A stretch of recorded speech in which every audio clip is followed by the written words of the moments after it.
Supreme court का एक फैसला आया है। सुप्रीम कोर्ट ने कहा है कि यदि किसी व्यक्ति को बिना बताए गिरफ्तार किया जाता है तो यह उसके फंडामेंटल राइट्स का उल्लंघन है। और सुप्रीम कोर्ट ने कहा है कि यदि किसी व्यक्ति को इस प्रकार गिरफ्तार किया जाता है तो वह डायरेक्ट सुप्रीम कोर्ट जा सकता है। चलिए जानते हैं कि सुप्रीम कोर्ट ने इसके बारे में क्या कहा है।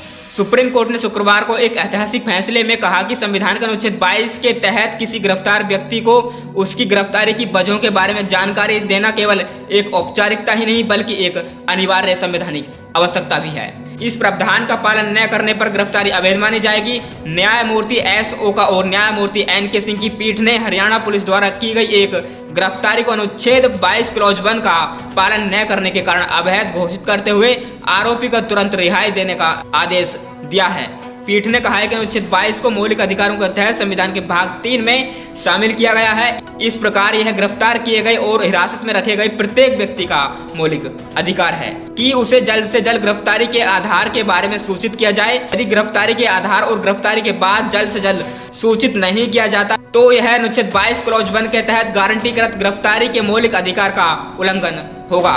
चलिए जानते हैं कि फंडामेंटल राइट्स के बारे में पीठ ने क्या कहा है। पीठ ने कहा अनुच्छेद 22 को संविधान के भाग 3 के तहत मौलिक अधिकार के अंतर्गत शामिल किया गया है। इसलिए यह प्रत्येक गिरफ्तार व्यक्ति का मौलिक अधिकार है कि उसे गिरफ्तारी के आधारों के बारे में जल्द से जल्द सूचित किया जाए।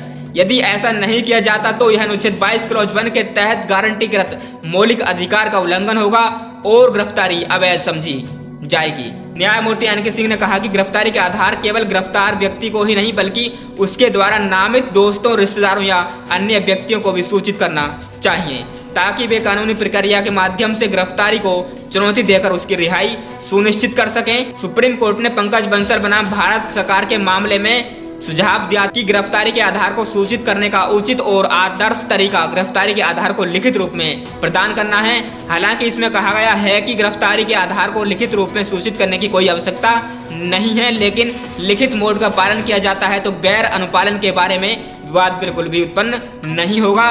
न्यायमूर्ति ओका ने कहा भले ही गिरफ्तारी का आधार लिखित रूप में ले जाने की आवश्यकता नहीं है, लेकिन इसे लिखित रूप में देने से विवाद समाप्त हो जाता है। पुलिस को हमेशा अनुच्छेद 22 की आवश्यकताओं का कड़ाई से पालन करना चाहिए। सुप्रीम कोर्ट ने कहा है कि यदि गिरफ्तारी अनुच्छेद 22 क्लॉज 1 का पालन न करने के कारण अवैध है तो मजिस्ट्रेट को गिरफ्तारी की वैधता की जांच करनी चाहिए और अदालत का कर्तव्य है कि वे मौलिक अधिकारों की रक्षा करे। पीठ ने कहा है कि अनुच्छेद 22 क्लॉज 1 के उल्लंघन के मामले में न्यायालय आरोपी की तुरंत रिहाई का आदेश देगा। यह बेल देने का आधार बनेगा, भले ही कानून के तहत बेल पर प्रतिबंध हो।